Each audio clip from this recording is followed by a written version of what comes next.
Application de la méthode du pivot de Gauss à l'inversion d'une matrice carrée. Donc dans cette partie, on considère une matrice carrée grand A.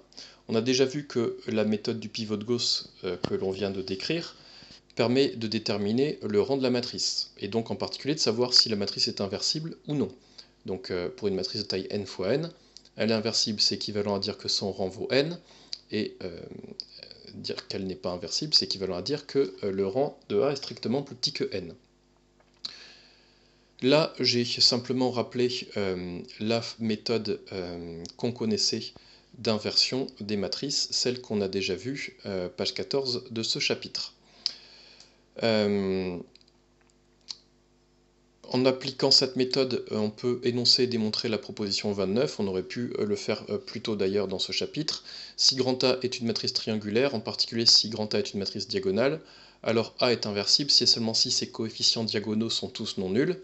Donc ça, c'est une méthode qui est particulièrement simple à utiliser dans le cas des matrices triangulaires, en particulier dans le cas des matrices diagonales.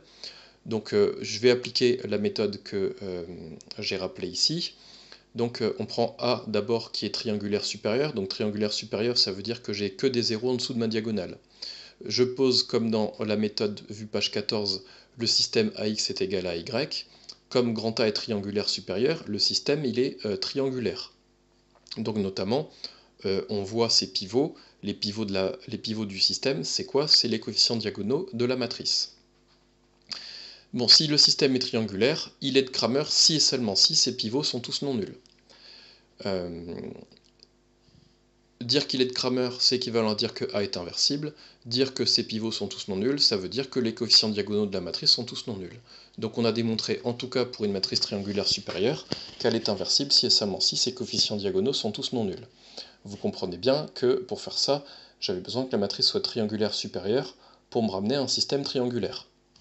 Bien sûr, si A est triangulaire inférieur, on peut appliquer le résultat précédent à T de A, puisque T de A étant triangulaire supérieur, on obtient du coup que T de A est inversible si et seulement si les coefficients diagonaux de T de A sont tous non nuls.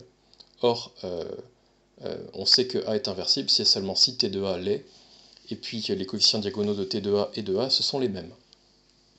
Donc, on l'a prouvé également dans le cas des matrices triangulaires inférieures. Bon, ce qui est important dans cette vidéo, c'est la méthode d'inversion. Donc on va présenter ici une nouvelle méthode d'inversion des matrices, un peu différente de celle qu'on a vue précédemment. Donc on prend A, une matrice carrée. Si A est inversible, on peut effectuer la méthode du pivot uniquement avec des opérations sur les lignes. En effet, dans ce cas, à chaque étape, la matrice AR est inversible. Donc, en particulier, si la matrice est inversible, elle ne contient aucune colonne de 0. Si elle contient une colonne de 0, le rang, c'est strictement plus petit que la taille. Donc, ça, c'est pas possible. Donc, à chaque fois, la matrice AR, elle a chacune de ses colonnes est non nulle, donc en particulier, sa première colonne est non nulle. Donc, n'est pas constituée que de 0. Du coup, si sa première colonne n'est pas constituée que de 0, rien qu'en faisant des permutations sur les lignes, je pourrais me ramener avec un coefficient non nul en haut à gauche. Là, je parle de la matrice AR, c'est-à-dire la matrice qu'on obtient à chaque étape de la méthode du pivot de Gauss. On est alors ramené à une matrice triangulaire supérieure en faisant la méthode du pivot de Gauss qu'on a vue précédemment, et ce qu'on va voir sur un exemple après. Et on peut recommencer la méthode du pivot de Gauss en commençant par la dernière ligne, on dit souvent en remontant la matrice, et on peut aller jusqu'à obtenir la matrice identité.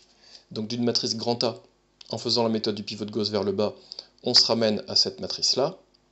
Quand j'écris des étoiles ici, ça veut dire qu'il y a des coefficients dont je ne sais pas ce qu'ils valent.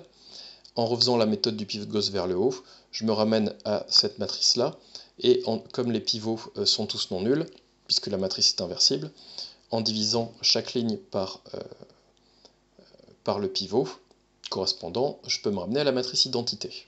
Donc ça, c'est faisable. En effectuant uniquement, et donc j'insiste, on a effectué effectivement uniquement des opérations élémentaires sur les lignes. Pourquoi c'est intéressant? Parce que du coup, à chaque étape, si je fais que des opérations élémentaires sur les lignes, à chaque fois je multiplie par une matrice inversible, et comme un produit de matrice inversible, c'est une matrice inversible, ça veut dire que pour passer de A à IN, j'ai multiplié à gauche la matrice A par une matrice inversible. Autrement dit, IN est égal à P fois A. Ça prouve quoi? Ça prouve d'une part que A est inversible, et en plus ça prouve que P est son inverse. Et donc ici vous allez comprendre pourquoi. Si je calcule P fois IN, évidemment je tombe sur P, c'est-à-dire sur A-1. Donc ça c'est remarquable parce que cette égalité veut dire quoi? Veut dire que si je prends la matrice identité et que je lui fais subir exactement les mêmes opérations élémentaires sur les lignes que je n'ai fait à la matrice grand A, j'obtiens la matrice A-1.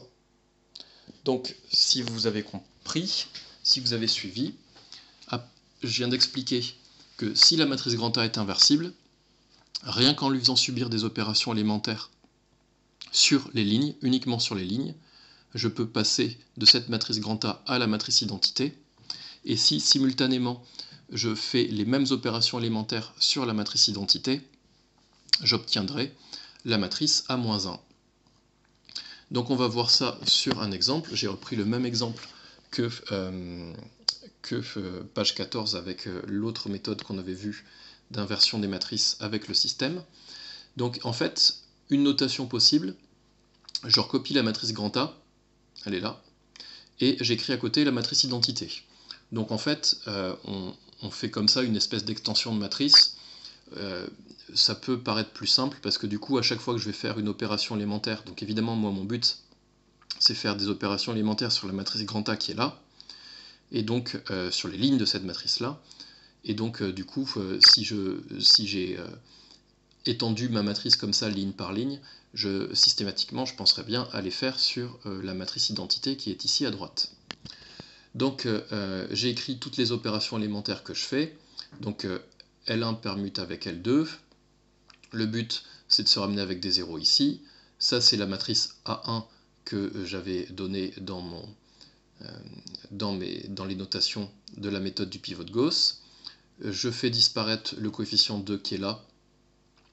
Et ça, c'est en fait la matrice A3. La méthode du pivot de Gauss est terminée parce que je vois bien apparaître ici les trois pivots. Donc d'ailleurs, les trois pivots étant non nuls, la matrice est bien inversible. Je recommence la méthode du pivot de Gauss en faisant disparaître, enfin vers le haut cette fois, donc je fais disparaître les deux coefficients qui sont là, puis le coefficient qui est là. Bon, et là j'ai fait deux étapes en une, et j'ai multiplié la ligne 3 par moins 1 pour me ramener à un 1, avec un 1. Donc là, vous voyez que je suis parti de la matrice grand A. Par opération successive uniquement sur les lignes de la matrice, je me suis ramené à la matrice identité.